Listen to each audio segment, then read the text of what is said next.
Welcome to the Who's Left podcast, a show about Indiana politics, history, and culture from an unapologetically leftist perspective. My name is Scott Aaron Rogers, and I'm recording from Bloomington. So, earlier this year, I spoke with Sarah Bowerly Dansman, a political scientist and associate professor at the Hamilton Luger School of Global and International Studies at Indiana University, Bloomington. In that interview, we talked about things like the shifting US China relationship and its impact on everyday Hoosiers, the economic interdependence between the two countries, globalization, supply chains, trade, diplomacy, data privacy, and national security. It was an informative and enlightening conversation, and if you missed it at the time, it's always available in the Who's Left archive. But that discussion was very academic and distant in a way. Today's guest has a much more intimate and personal story to tell about China and her time there, from her official biography. Anna Keibler is a disabled neurodivergent LGBTQ professional technical writer, youth worker, and traveler with a fervent passion for languages, art, and wildlife. As a nature lover with a master's in natural resources, she has a passion for the ecological conservation of both the Qinghai Tibetan Plateau and the Hoosier National Forest. Originally hailing from rural Indiana, Anna learned Mandarin while living and working in China for more than 5 years.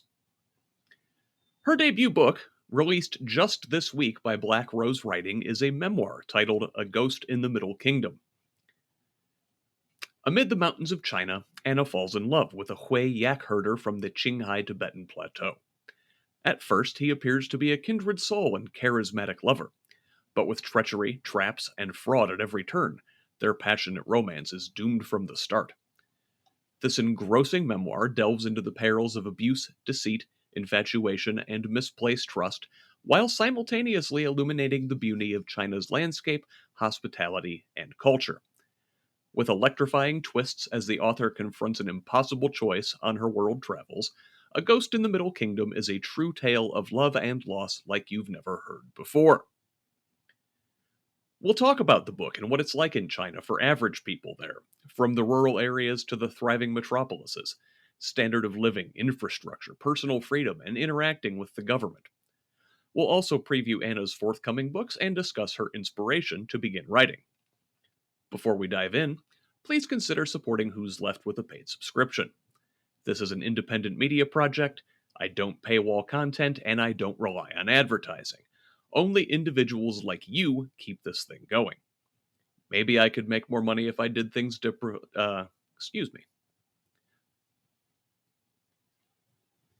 Maybe I could make more money if I did things differently, but I'm a terrible capitalist and I refuse to gatekeep valuable information in the middle of a political crisis. So please, if you find value in this work, go to whosleft.us and subscribe at the paid level. It's only $5 a month or $50 a year to help me write more, research more, and organize more. Still, not ready for long-term commitment? You can make a one-time donation on Cash App or Venmo. Links are in the show notes. Me and my old body would like to spend less time on construction and more time constructing a better future for Indiana, but I need your financial support to do so. If that doesn't work for your budget at this time, you can still help by liking and sharing on social media, commenting, leaving reviews, providing feedback, and forwarding articles to your people. We are building a community of Hoosiers dedicated to making the state and its government work for all of us, not just the elite few. Follow us on Facebook, Blue Sky, YouTube, and TikTok at Who's Left, and I'm personally at ScottRodge78 on Instagram, Threads, Twitter, and Mastodon. Tell the others.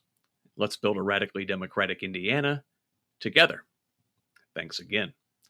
Now, here is my conversation with Anna Keibler. There's Anna Keibler. Welcome to the Who's Left podcast. Thank you. It is great to have you. Always an honor and a privilege to speak with a Hoosier author. And your first book is coming out. That's got to be incredibly exciting. It is so exciting. It's been an incredible journey. But yeah, this is the first of 3 now. and I can't wait for the world to read. Incredibly exciting. So, and this is a memoir. So, why don't you start by telling us a little bit about yourself? Sure. So, I grew up in Crawford County, Indiana. When I was a junior in high school, I went off to the Indiana Academy for Science, Mathematics, and Humanities up in Ball State, and Oh yeah, yeah. they offered Chinese courses there. And I thought, hey, let's learn Chinese. So, while I was there, I had the opportunity to go to China for a summer program and totally fell in love with the country. I thought it was beautiful and fantastical and magical, and I wanted to go back. I found myself. Where were you in China? You know, I mean, a lot of Americans are just like, oh, yeah, oh, China, yeah, but it's It massive. is huge. So when I was there, we traveled through about 5 major cities. We saw Beijing and Shanghai. We saw Guilin, which is down south. It has those. It's this stereotypical like man on a raft with a hat, with mountains in the background, in the water with a Mm, crane. It was just like that, very picturesque. Um, I found myself going back to China in 2011 as it was a study abroad program, like a language exchange program with the University of hmm Louisville. And I was 19 and the world opened up to me, and I did not study at all. I studied the night scene, the nightlife. So I fell into this pattern of socializing and going out with my friends and not really studying, and I ended up flunking out of my first semester in Chinese university because of that behavior. But after that, I got a little bit more wiser and said, "Hey, if I'm gonna stay here, I need to really focus on my studies." And then I ended up getting a job, and as it turns out, that's illegal to do. You're not supposed to work and study at the same time. But Oh, like a work visa versus a study visa sort of thing. Okay, exactly, yeah, paperwork. yes. Yeah. And so if you are working, then you can get government permission to study in the universities. But if you're a student, you cannot get permission to work. But China was very happy to look the other way, as long as you greased a few palms. And Mm, I became an English teacher primarily, and then a student in my free time. I just had a couple hours in the morning, and classes didn't run past noon, so I could study in the morning, and then in the afternoon I could go to work. Um, and I did that for several years. I was there for about 5 years total, okay, working wow. the entire time, and most of the other teachers around me were also working illegally. It was just kind of an unspoken rule that you don't ask, don't tell. Um, Mm, while I was there, I formed this relationship with a yak herder, and he was from the Qinghai Tibetan Plateau out in western China. We met okay. on a karaoke app. Karaoke is big in China. Everybody loves to sing. You can walk down the street and people will be singing on the street, and it's not considered weird. Um, so we Oh met in man, this. I gotta get there. I enjoy karaoke myself, so Oh, you I would would love have it there. So we met on this app, and I thought he was great. I thought he was perfect. He was everything I ever wanted. He was a Hui person, which is an ethnic minority in China, and predominantly Muslim. And we decided that we were going to take a go at a real relationship. But it turned out that he was a little bit of a psychopath, and maybe not just a little bit of a psychopath. He was a lot of a psychopath. And he dragged me through some of the most harrowing things that I've done. Um, I bartered my passport for 50,000 yuan. Oh, I just handed it off to somebody who I didn't know, and they gave me money and they said, pay me back or I'm selling it. And I said, okay, sure, that's great. Promptly gave my boyfriend Oh, this wow. money so he could buy a truck, like a lorry truck. Um, and then I found out that I was pregnant, and I was ecstatic, and he wasn't. And so Mm, the book kind of chronicles this journey of how I met this man. His name is Alamu. How I met Alamu, what our relationship was like, how it blossomed, how it fell apart, what he did to me in terms of what I think is a woman's worst betrayal, and then how I got my revenge on him in the end. So I was pretty passive throughout most of the relationship, but at the very end, I was not passive at all. oh, wow. Well, I mean, can you tell us about some of these harrowing experiences you had? Yeah, so, um, well, I can't tell you the big one because that would give it away. That would give away the big Oh, reveal. yeah, don't no, no, yeah, no spoilers, but, yeah.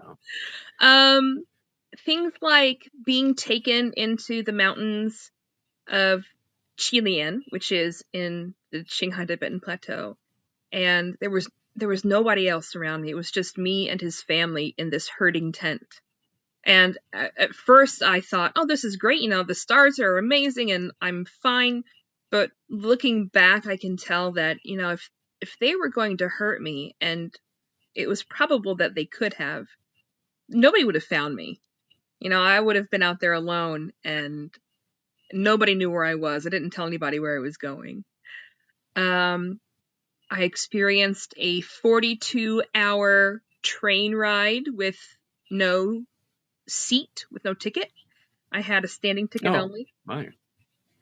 It was a long train ride. I eventually did find some place to sit, but I had to pay handsomely for it. Um, My. and the book also talks a little bit about the Hui culture.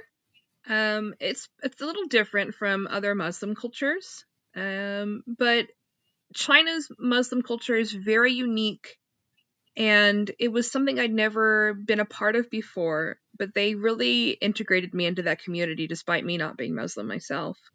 Um, so it was also a great learning experience. I made a lot of good friends along the way, and many of those friends helped me out when I was searching for Alamu. At one point, he had disappeared. It was these Hui friends who got me into a car, who got me plane and train tickets, who lent me money when I didn't have any because Alamu had taken it all. They were there for me almost every step of the way. Oh, that's amazing. It's, yeah, good to have friends for sure. It is. What did your parents think? What did your family think about you taking off for China when you were 19? Well, at first they seemed unconcerned and they were very supportive. They said go see the world. But my mom told me later that the day that I got on the airplane, my father went out into his garden, sat for a long time, and then burst through the front door and screamed, "We sent her to a communist country. What did we do?" But they were otherwise very supportive. My dad actually visited me twice in China, Oh, and I neat. took him. I took him all over the country. We saw all sorts of cool stuff. Oh, awesome. So you got a chance to talk a lot still. It's not like prohibitively expensive, or you can still uh obviously you can talk via electronic communication, but yeah, was there any like censorship that you ran into? It's a neat story to hear you talk about. Well, these authorities, you grease a couple palms, you'd look the other way, and I think a lot of Americans have this conception of China as like very strict, and if you forget to dot an I or cross a T, you know, into the Yeah, prison with you, right?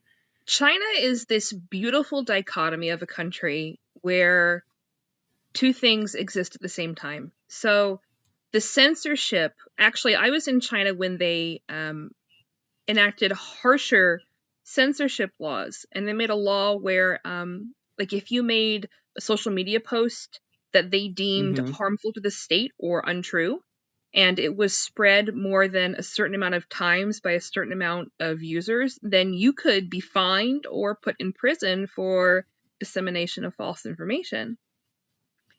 But at the same time, the government, from low level police officers to, anybody you can think of, corrupt as all get out, and it all revolved around money. If you had money, you could get away with anything. And surprisingly, Oh, I that sounds familiar. It must be just like home. Yes. China is extremely capitalistic. Um, Hmm. Businesses popped up in China all the time. Everybody had a business, and it was so easy to go out there and try to make your own space. But at the same time, if you didn't dot your I's and cross your T's, and you didn't have enough money to pay, then your business was shut down. And it was difficult for a lot of entrepreneurs to keep a business. So you would see businesses go, 2, 3 years. Some, of course, went much longer, but there was that sense of venture capitalism out in the Chinese public. So that was interesting to experience. I had a China expert from here at IU, very well respected, Council on Foreign Relations, Atlantic Council, big big think tanks and whatnot. And I asked her, is China really that communist? Because that's kind of the perception we have here, right? And she says, well, it's a mixed economy, just like we're a mixed economy. It's just the line is perhaps in a different place. And I think it's important to understand things like that and break through like misconceptions. Um, Especially, I think a lot of Americans have about just foreign countries in general, but China in particular now, because it's like, oh, that's the big boogeyman country. Yeah, and I don't think that they're that much of a boogeyman. I mean, they are a superpower, and they like to have their power. But they also aren't really interested in taking over the world. They like to have their own little space. And every now and then you'll hear, well, China's going to take over this little country in this little area, but they do that for mostly for like resources. Like they want the resources that that area has. Hmm. It's not that they want to control more country or people. Um, I do think that we're a little bit too afraid of China, and we think that China is this third world or developing country that Yeah. is strict and unhappy, but honestly, the people are some of the happiest people I've ever met. The government is a little crazy, but the people are just like us. There's very few difference. I think the only difference is the level of hospitality that they offer, which is higher than what we have. Um, and again, with that dichotomy, there's also this sense that because there are so many people, if if they don't know you, if you are a stranger, then you're nobody. You will not get helped. So if you get hurt in the street, if you fall down, if your car is in a wreck, nobody will come and help you. They'll pull out their phones and they'll start recording. But there are no Good Samaritan laws, and people have been charged with crimes that they didn't commit. There's a famous story about an old person who fell down and Hmm. somebody helped them up. The old person sued the helper for their injuries and won. And that, ever since that came out, that was the landmark case where it's like, okay, we're not helping strangers anymore. But if somebody is your friend, they will move heaven and earth to help you. I've heard a story something like this. Like, oh, if you hit somebody with a car, you better make sure they're dead. I think was essentially the story. Yeah, and there's a pretty famous story about a toddler. This is a little grim. A toddler was hit by a van, was run over by a van. And this is all on the CCTV footage that they have.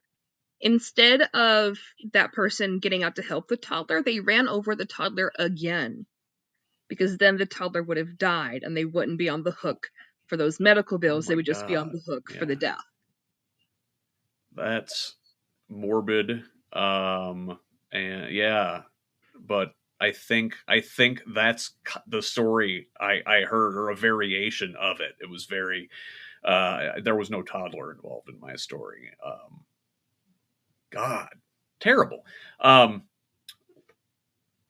so what's the urban rural divide like there in China? It's got to be. It sounds like you went to the cities, you've seen that, you spent time there, but then you're off to this like yak herding village, right? That's got to be a culture shock, or is it just like, oh, this is kind of like rural Indiana? It was definitely a culture shock. And back in 2011, when I was there really weren't suburbs, at least not in the Mm, city where I was. I was in a small city of 7 million, 7 million being small in China. hmm Um, hmm and basically, once you got out of the city, it turned to farmland. And you either had small groups of villages, or they were starting to see more development where people who had a lot of money would build actual houses instead of just apartments, which is another difference between China and the US, is that there really aren't houses in China unless you live rurally. Like Um, single family homes, like we think of here. Yeah. yes. Okay. Um, I was surprised that there was cell phone service on the Qinghai Tibetan Plateau. Um, I had 4G when 4G was new out there, Well. but I took like 3 steps to the left and it was gone. 3 steps to the right and you got full service. Um, Hmm. where I was, there were these structures in the homes called kongs, and a kong is a raised concrete platform that spans the length of the entire room, and that acts as your bed. Um, so there's no like actual like we think of as a bed, but they have bedding and soft pads they put down. And you can light a fire under these kongs in the winter to keep you warm, and that's instead of heating the house, they just heat the kong and sleep on top of the fire. um that was an amazing experience, and it was when I was in Inner Mongolia when I had my first Kong experience, and I was sweating Hmm. even though it was like -6 degrees outside, but it was fascinating. And then when you're not sleeping, that's where your entertaining takes place. You host your friends, you host your family, all in these Kongs. That's neat. Um, what about the the tension with like minority groups there? I know um so China is majority Han, right? That's like the large ethnic group there, and we hear a lot about the treatment of like Uyghur Muslims in China, and that I assume that's like a different ethnic group that also are Muslims? Are they Yes. like related somehow, or cousins, um or They well, so the people who are the Uyghurs are from Xinjiang, and okay? that whole area, is plagued with conflict from World War I to World War II, and we can blame Russia for that conflict in that area. Um, but there are, I think, 5, maybe 6 ethnic minorities that are Muslim, and Oh mostly wow, out okay. west. Um, Although a lot of them do live down in southeastern China as well. But with minorities, there's this push from the government to integrate the minorities into Chinese culture as much as possible. They want Hmm. them to take Han names. They had a push to quote unquote end homelessness in China, which resulted in the government going into these communities of ethnic minorities, destroying their houses and building apartment complexes. Um, Mm. they like to show off. China likes to show off their minorities when it comes to tourism. They like to go see the dances and listen to the songs, but they're not very tolerant of other beliefs, like religious beliefs, or maybe the way they do things is a little bit different. Um, so again, it's that weird dichotomy of we want the pretty thing, but we don't want to take care of it. We just want to look at it. Yeah, there's this pressure to assimilate, which you generally think of as kind of getting, rid of those other cultural things that you have previously held on to, and adopting the mannerisms and habits and hobbies and whatever of the larger society. But you say that's the stuff that they like to show off. Yeah, yeah. So if you were to go, for example, to Qinghai, which is where I was, where my boyfriend was from, you could see mosques. You could see people. If it was a holiday, people gathering in the streets to go pray.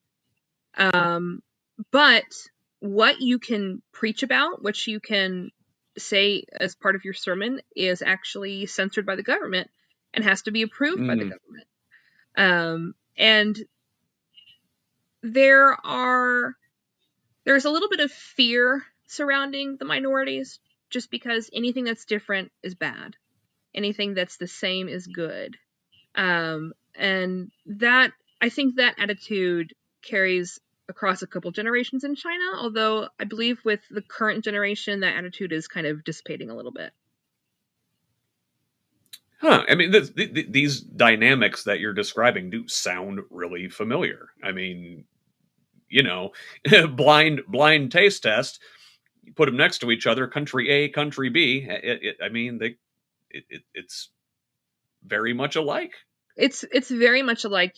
Really, there's I don't think anywhere you go in the well, maybe some places in the world, but with China, there's really not much difference between them and us. And the Great Firewall, as they like to call it, the internet censorship.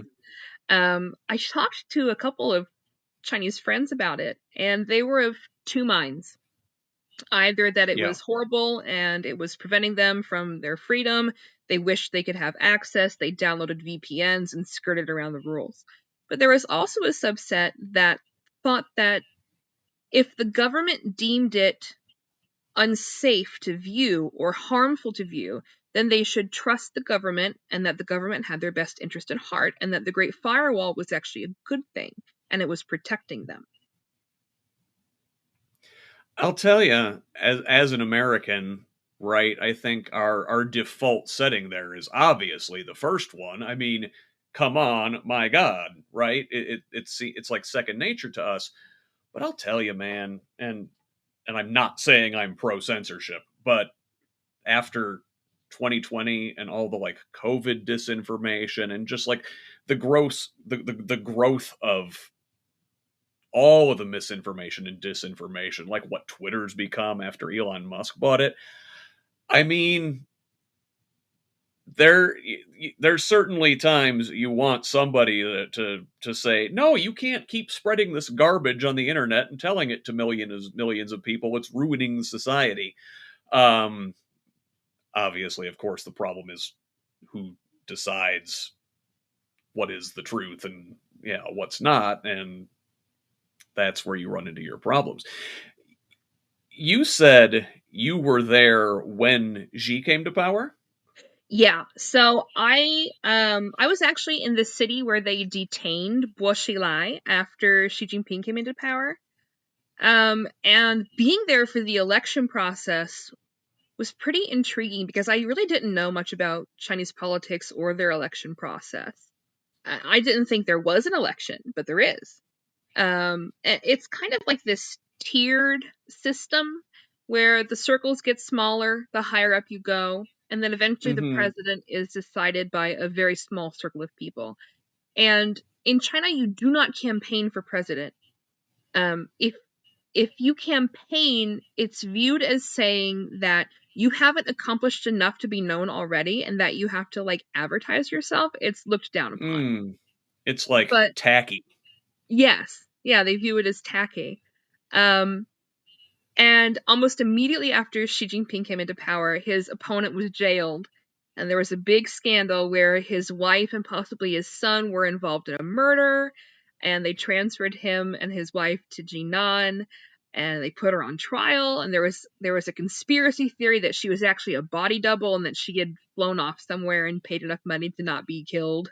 So it was it Oh was my. it was the conspiracy theories in China are rampant, much like they are here. And I imagine the censorship plays a role in that. Oh yeah.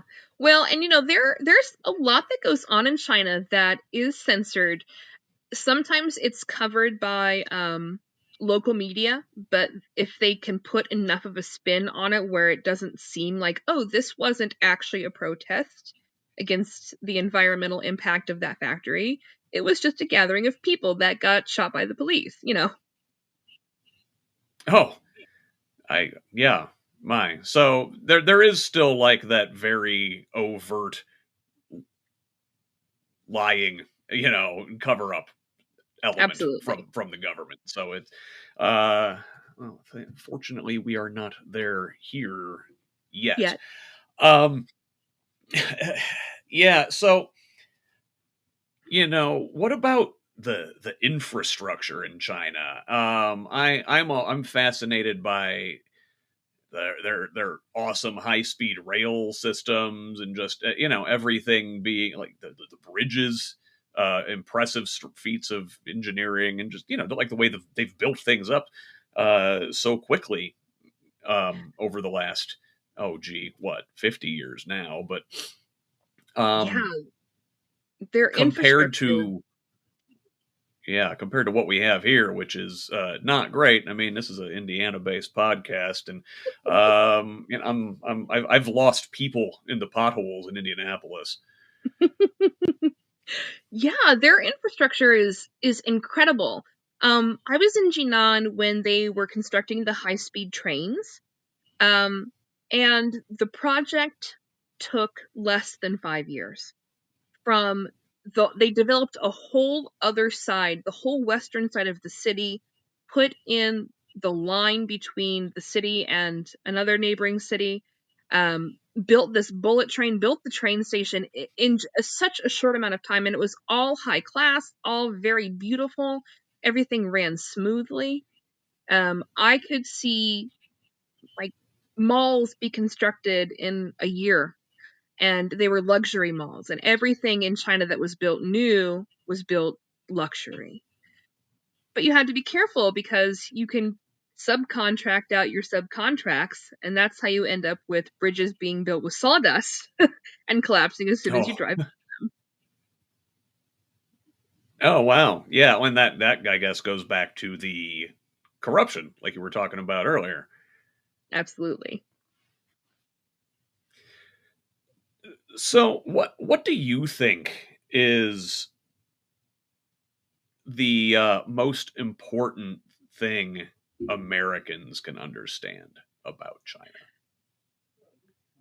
China's not stupid. They're not some developing nation. And Xi Jinping knows exactly how we think of China. Hmm. He was educated away from China. He lived in foreign countries for a long time. So he knows what we think China is, and he is actively doing everything he can to curtail that. Um, when I was there, drunk driving became illegal and heavily prosecuted. Um, from the time I left in 2016 to when I visited again in 2018, there were pedestrian crosswalks on the sidewalks, and cars were stopping to let them cross, which was unthinkable 2 years earlier. So Hmm. China is becoming, and to use their word, civilized. On their banners for the Chinese dream, one of the words that they use is civilized. And there's a push for China to be the most civilized nation in the world. And they might not be too far behind us. And I don't think it's going to be too long before everybody else wakes up and says, "Hey, you know what? China isn't that bad. Yeah, the government sucks, but what government doesn't? And these people are happy, and these people are civilized and hospitable. Why not go with China instead?" Well, what about standard of living? I know it has increased tremendously over there over the last like 50 years, just with the big boom in development and everything. Is that being well distributed? I mean, or is it very much a stratified society, an upper class that kind of owns everything, and a a working class that doesn't, kind of like here? I think that China is going through that change right now. When I was there was a huge disparity between the rich and the poor. And I mean, people would be living on the streets, and there are no social networks to help those people. But then China's big push to end homelessness came through, and supposedly there are no more homeless people in China if you listen to the government. Um, but there are also a lot of standards that the typical Chinese family wants, like to own their own house, which who doesn't want that? But it's so expensive to own a house and to own a car. And a lot of women say if there's no car and there's no house, we're not getting married. But it can Hmm. cost 3 to 5 years worth of your salary to get a house, and it's just an apartment. And most people don't have that, so most people are renting. And you never really own your house in China. You rent it for 80 years from the government, and then your kids get first dibs. Um, but it is reflective of here, where you find that people today really can't afford to own their own homes. Um, but there are a lot of nouveau riche in China, and they spend money like it's nobody's business. And they like to party, and they like to buy the expensive stuff, and they put a lot of money back into the economy that a lot of the old money holders don't do. Ah, I see. Like, yeah, the old money holders are cheap, is what you're saying. Yeah. They hang on to their money, and they don't put it back into the economy. What about out in the sticks, as it were? You described the sleeping situation, kind of a modest home. Is that area also experiencing some growth and growing pains, as it were, or is it very much like a neglected battle? It's definitely undergoing development, especially since China is pushing to have more localized communities and fewer communities that are spread out. But with the imbalance of your income, it's hard for people to really fulfill that. As a teacher, I was making about 10,000 yuan a month, and my boyfriend at the time, this was a different one, not the yak herder, he was making 2,000 yuan a month. And he was performing a marketing job that was making sure that the school was retaining students. So he arguably had one of the most important jobs. The Chinese teachers alongside of us made 5,000 yuan a month. So people were not paid very well. And I would find that, for example, every day I had my boyfriend, I would buy him a Sprite and some beef jerky just because I loved him and I wanted him to have that. But he asked me to stop doing that because he said I was spending way too much money on him and I can't afford to do that. And he felt bad because he calculated how much money I was spending. And he's like, that's a quarter of my salary. Stop doing that. For me, it was nothing. That's interesting. And I guess in that situation, who's that's for a school, so I assume that's a government job, and they sort of determine what those salaries are. Well, so the English training schools were all privatized. Um, Hmm. but they found that foreigners expected a certain standard of living, and if if you were a local Chinese resident, you were used to things being crappy, right? But if you were a foreigner, you came over and you realized, hey, some of this stuff is kind of crappy, so they paid you a higher salary to compensate for that. And what about do you talk to the other teachers about that? Is that frowned upon? How does that work? Well, we were pretty much all embarrassed to mention it. It was kind of an unspoken thing where you don't talk about it. But I did talk to one teacher. She became a close friend, and I said, "Don't you resent us for making so much more money?" And not only that, but spending it so frivolously because we did. We spent and then we earned and then we spent and it was just we were all at zero.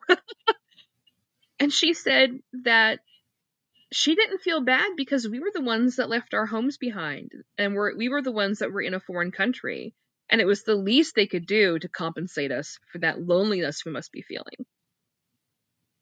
That's an interesting way to look at that. So, obviously, fascinating story, just fascinating time in China, an adventure, you know, love and loss and revenge. Excited for that.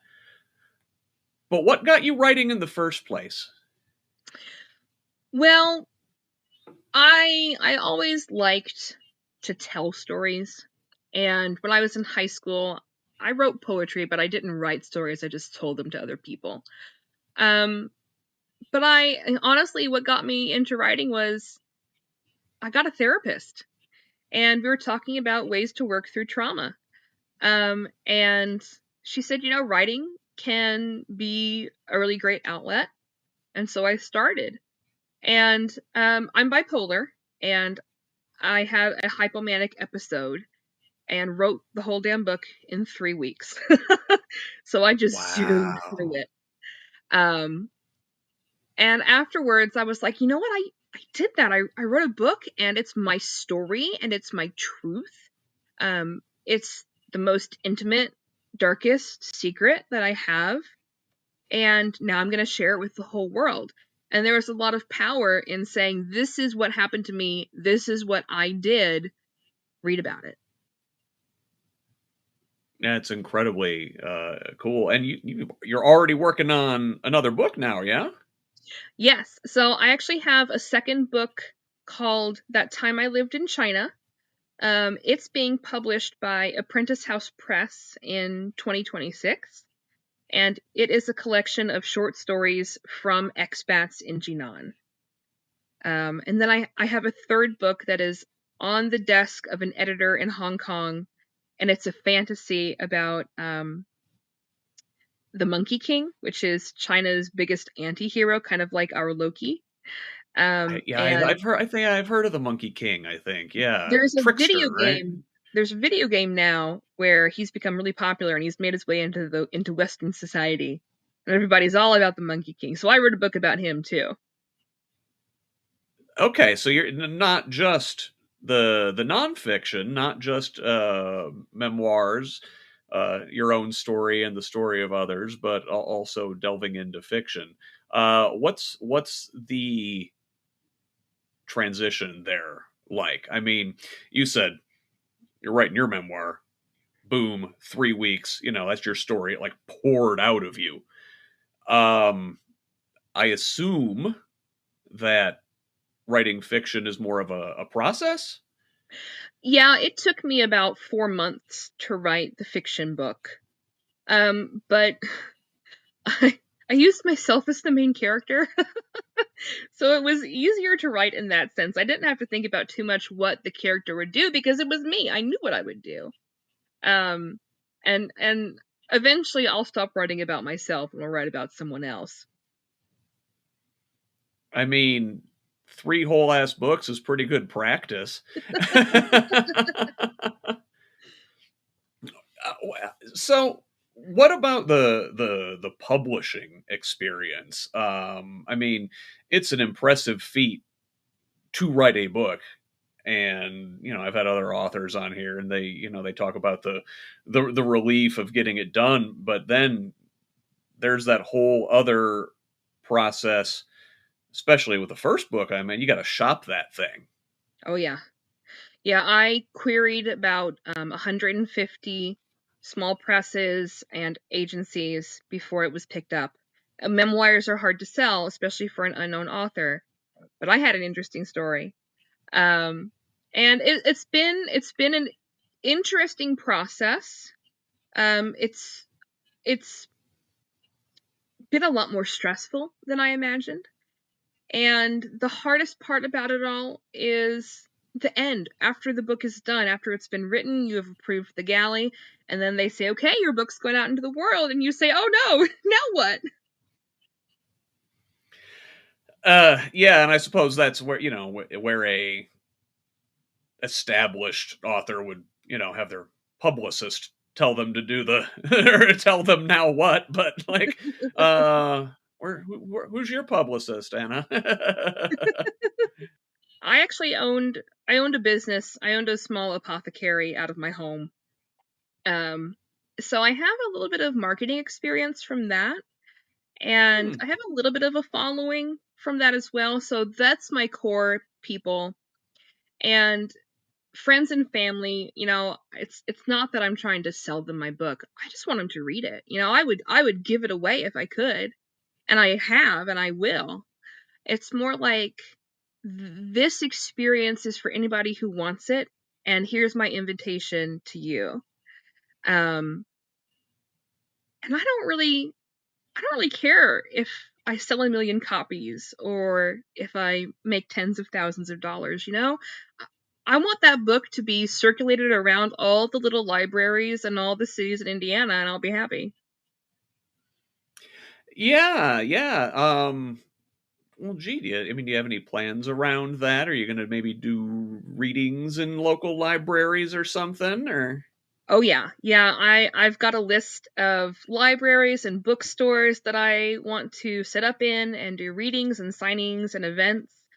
And I have about 10 copies of the advanced reader's copy. And I'm just going to put a little stamp in there that says, hey, this book is unedited. This is the advanced reader's copy. And I want to just leave it out. Just leave it somewhere, you know? that's interesting. Yeah, see what happens to it. I've heard stories like this about Hollywood want to be Hollywood writers, like leaving scripts in like places where they'll get picked up. You also mentioned that you had, speaking of libraries, a librarian when you were young who really influenced you. Yeah. Bonnie Phillips. Bonnie was the elementary school librarian from Milltown Elementary. And I would go into the library and look at books that were way beyond my years. I mean, I was pulling out the Redwall series and Edgar Allan Poe when I was in like fourth grade. But you know what? Bonnie said, are you reading those? And I lied and said, yeah. And then I thought, I can't lie to Bonnie. She's too amazing. So I actually started reading them. And then she would give me more book recommendations and say, try this one. And then the next week, try that one. How's it coming? How's it going? She sparked that interest in going to another world that I could find only in books. Um, and she inspired me to write. when I was a kid, writing poetry was my jam. And she loved it and she encouraged it and she saw that little flame in there and helped kindle it. That's so great, and boy, especially now, librarians are finding themselves in the crosshairs, and really these are the folks that are out there encouraging kids to read and helping move them along. And yeah, like, you wouldn't be here as an author today, perhaps, if not for her. I don't think I would be. She pushed me when I needed to be pushed into the world of literature. And it would have been so easy to just ignore me and say, this is just another kid. If she wants to read, she can read. But she didn't do that, She she said, delve into this world, I dare you. And I took her up on that. And I've been there since then. Um, Another thing about, exploring different worlds, what would you say to another young American thinking about going over to China or any other foreign country for that matter? I mean, you had some harrowing situations. Um, should they be fearful and afraid of those things? Would you do it all over again? I would absolutely do it all over again. And I routinely encourage young people in my life to get up and go abroad, go to a cheap country if you have to. The most expensive thing you have to worry about is your plane ticket. You can find an English teaching job anywhere. Really, just look at the forums online. I think it's so important to have that international experience, being in a culture where you don't know the norms, where you are the minority, where you are the outsider, because there's also a community that forms with the expats that are also in that situation. And then you have friends and you have a big community. And having that expat community bleed in with the local community really gives a sense of what the country is about. You get the best and the worst, you get to party, you get local dinners at home. And it's important to have both, I think. So I would encourage anybody, take the leap, go. Don't worry about messing up or heartbreak or getting hurt, because that's going to happen anywhere you are. It's just, Mm. where do you want it to happen to you? It sounds like it just like really changes your perspective to be the outsider, to be the minority, to be the weird one, where you're at. And um, a lot of Americans, especially a lot of white Americans, are bad at that. We kind of assume that our experience is the default experience, and anything that diverges from that is weird. Yes. Well, and also as an American, it was a big wake up call to go to China and break laws.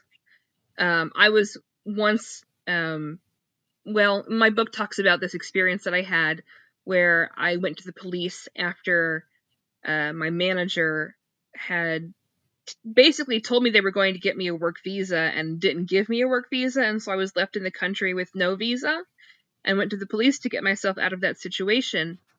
And I thought that, being an American would grant me some privilege in I'm that a white girl. situation. Can't I just cry and get my way? Right, exactly. I thought I Yes. was fine. It was going to be great. No, like, you are beholden to this country's laws. Like, you have no privilege. And honestly, I still had a lot of privilege in China as a white American female. There is a lot of privilege to be had, but a lot of it was also taken away. And that is an amazing experience to go through too.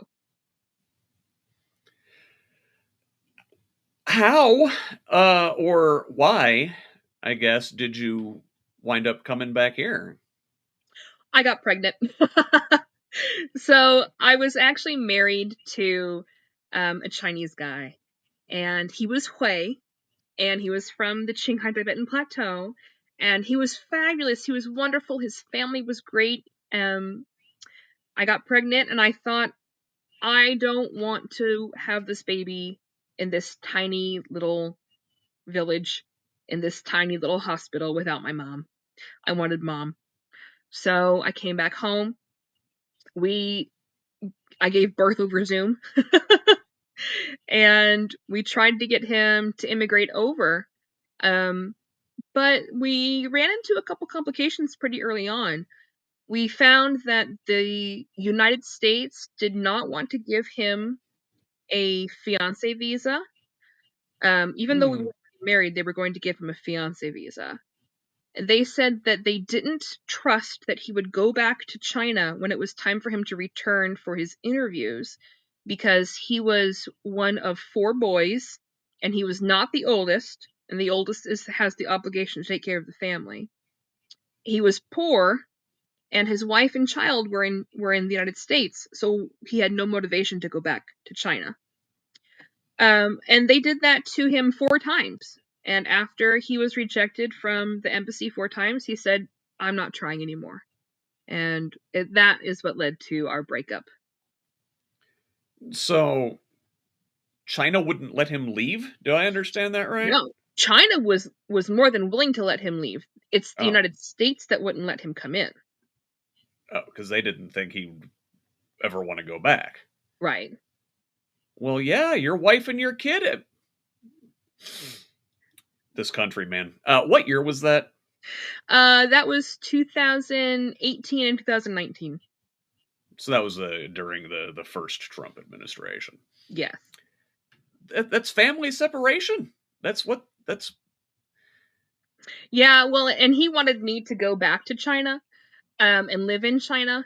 And honestly, once I had that baby, I thought, between the healthcare, which if you're in Beijing and you can pay money, it's great. Um, Other places, not so much. And the education, I don't like the education system. It's basically just rote memorization, and they don't mm, really teach critical thinking or creative writing, either of those two subjects, until university. oh my, yeah. Well, seems like we're heading down that road here ourselves, unfortunately. Yes, indeed. Well, man, fascinating. It's fascinating stuff. I can't wait to get my hands on your book myself because it just sounds like there's so much interesting stuff packed into this. Well, I would be more than happy to sign a copy for you. I would love to. I will display it prominently. Where can folks find your book? It's on Amazon.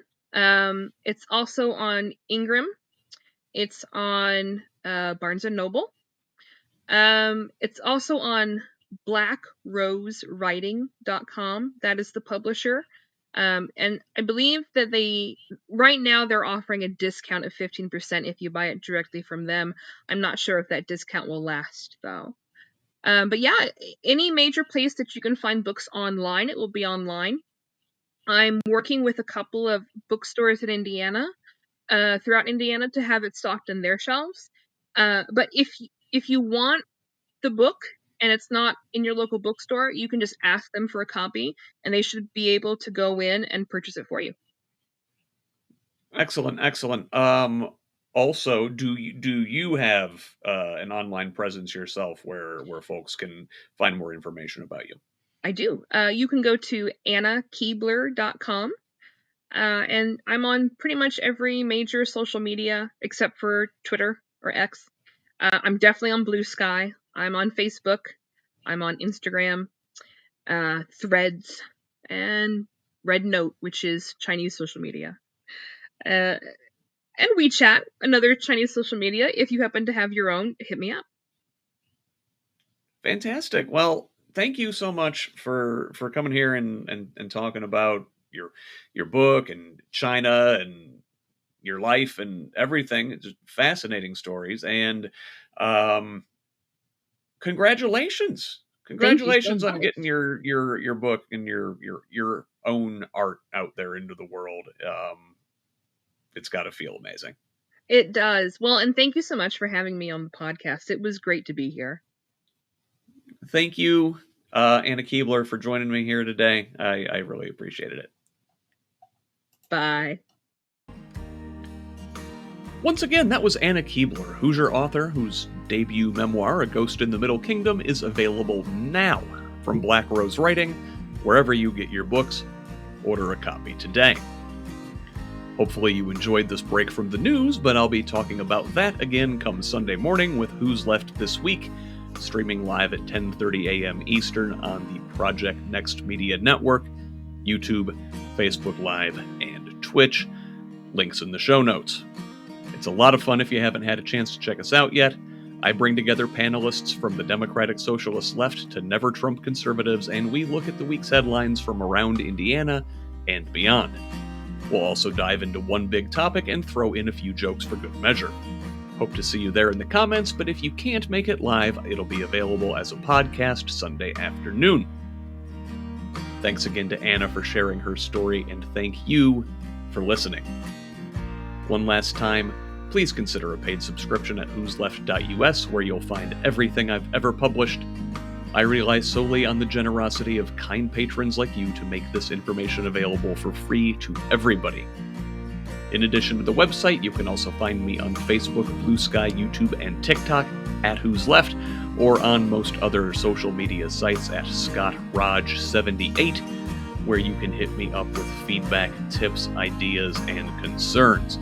Finally, please forward the show to a friend and have them pass it on. Let's keep building this project and a truly democratic state, one conversation at a time.